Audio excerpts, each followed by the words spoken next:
We're going to lift your tongue to the roof of your mouth, just like it is. So we're going to take that little muscle right there, and we're going to make a little incision across here and going up this way for you, okay? So I'm going to numb it first, a couple drops of anesthetic, and we'll start the procedure. It might take us 5 minutes or so, and we'll be done. Super. Bye.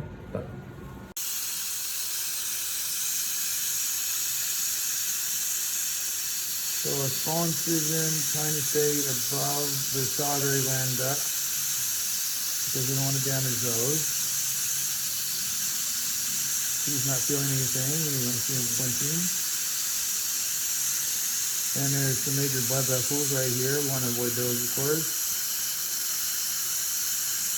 Sometimes we back off if we get too close to them, and we do it in 2 sessions because having to take care of blood vessels that are damaged is not a fun thing to do, so we try to avoid it, of course. There's a little bit of smoke. It certainly doesn't smell the greatest, which is why my faithful assistant Jennifer here is making sure that all the smoke's going away. And we'll rinse them out periodically, and after we're done. And we'll take them through a series of exercises to demonstrate how his posture is going to improve. Probably just sitting here in a chair. He'll be able to keep his lips together and breathe through his nose easily. Before we started, I was watching him. He didn't know I was watching, but I was watching his diaphragmatic effort. And he's breathing pretty hard for someone who's laying here. And he's a pretty fit guy. In fact, I don't think he's got an extra ounce on him. So it's not like he's overweight, and that's why he's breathing hard. He's not nervous. It's just the lack of airway because the tongue was going down his throat. Which of course happens at night also, and that leads to snoring issues, sleep issues, and postural problems.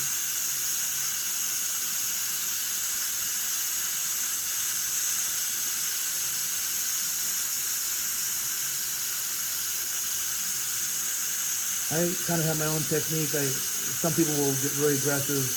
There's a number of freedoms in the mouth, even around the tongue, 5 to 10, depends on who you listen to. But we focus on this major one here. This little line, almost indistinguishable, comes up here, so you kind of curl the tongue inward. So the swallowing reflex is such a one to go to the roof of the mouth, and the tongue mass to fold back and move the saliva and food down your throat so you can swallow properly. The only time your teeth ever touch is when you swallow.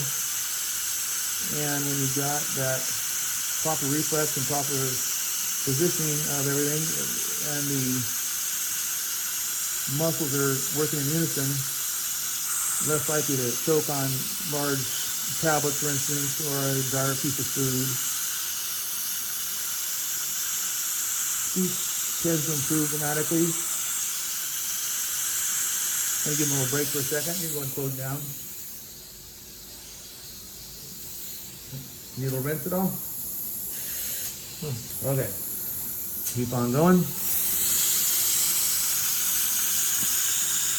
So as you can see, there's not a whole lot of work to it. It's just a bit tedious, and better to take your time and do it once and do it right. And if you have to come back later after it heals up because there's some scar tissue, I'd rather be more conservative and less aggressive on it, especially getting up into right in the little fold of the tongue.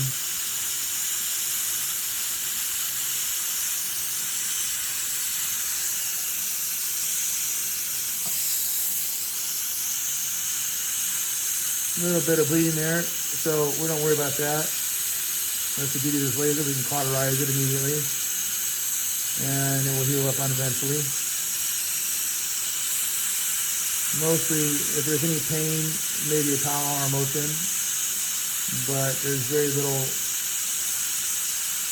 to the healing process. We just want them to avoid anything acidic or spicy or salty for the first day.